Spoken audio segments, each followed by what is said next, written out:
you might ask yourself, Jamie, why are the goats in the driveway? Why are you walking in the driveway? And why is Lester driving up the driveway? And then lastly, why is Tex so mad? Well, I have all of these answers for you. Let me rephrase it. I have some of these answers for you. Not all. Hello, Waylon. Hello, Santoro. How you doing, boys? So here's the thing.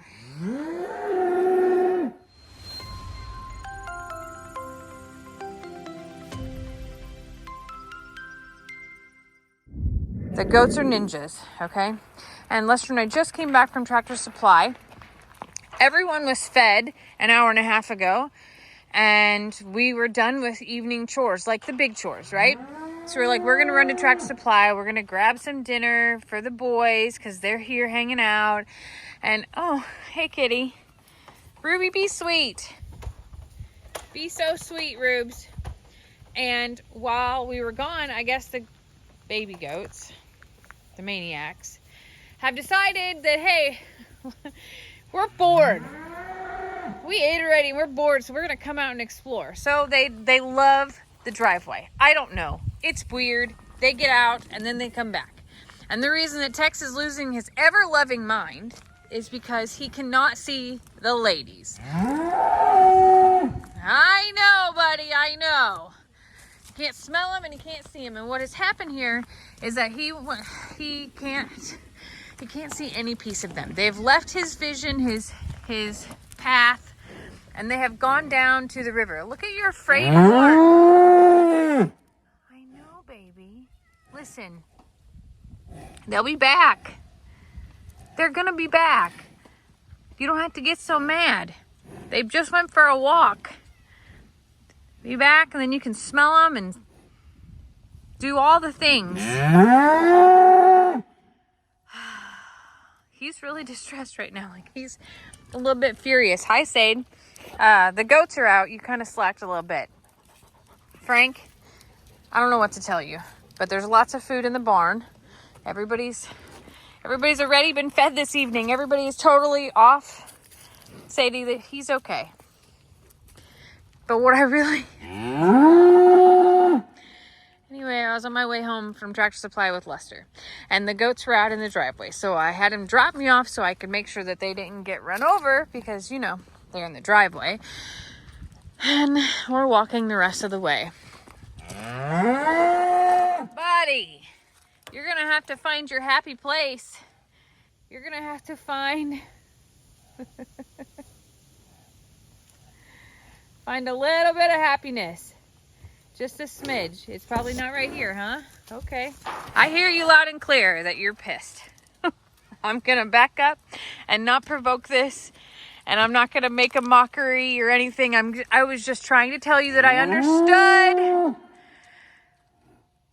So does the whole neighborhood, for the record. The entire Longhorn Lester's neighborhood hears everything that Tex is saying. Oh, did he just cry? I just saw a tear fall from his eye, and I'm not making that up. I will have to go back to that clip. I know what I just saw. Poor baby. He wants to be with them ladies so bad. Suddenly those boys are no fun whatsoever. These babies over here are no good. At least not to look at. He's just worried about his family. It's fine that they sleep in separate beds currently, and that's all good and fine. They talk through the fence, and they even break bread together through that fence, just at the same time. But what's not cool is when those ladies, when he can't protect them. That's what I'm going to go with. He's unable to protect them from harm's way, even though those ladies clearly are able to take care of themselves. Let's go walk over to the ledge and see if we can see if they're like even recognizing his bellows. Hi, girls. Hi, my beautiful girls. No, in reality, I do believe that it's not like a Tex must have them type of thing. I watch him be crazy depressed when no one was here, and the boys came back and his spirits were lifted and he almost became boyish himself, getting in the pond, playing around, tossing hay again, all was fine. Then the ladies come back and he gets excited, but not like domineering excited. I think he like had to re-find himself. And he had to like figure out how he fit into both of those worlds.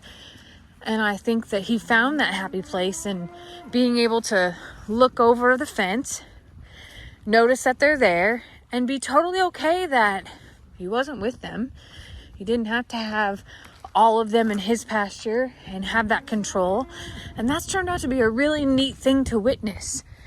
But what's sad to witness is this, where he is absolutely distraught because these girls have found their way to the river, where there is very lush green foliage for them to feast on. And it's not that he's starving and wants to go eat. It's not that he would like to swap places, because Lester and I have talked about that, of like, hey, maybe we need to rotate. Sometimes the boys over here, sometimes the girls, so that the boys have this opportunity. But the boys would not go down here because it would still want to be able to see the ladies. And I think that that is just incredible to understand. And that the girls, I guess the other side of this is, how the heck do they turn it, like turn him off? How do they put that out of their head that he's over here like screaming for them? And they're just like, yeah, we're doing our thing, no big deal.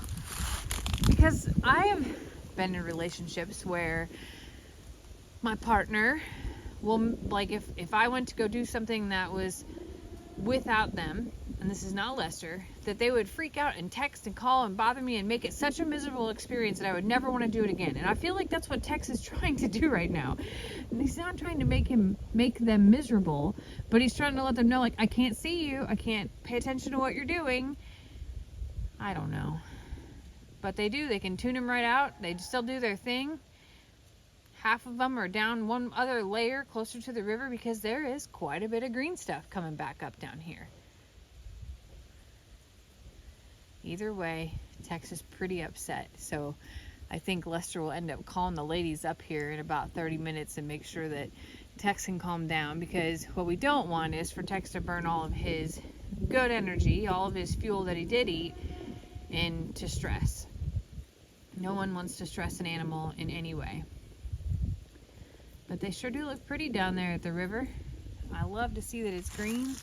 The sun's about to set over here, and it appears that the goats have left me, which is probably not great. That means that they have probably found something else green to eat.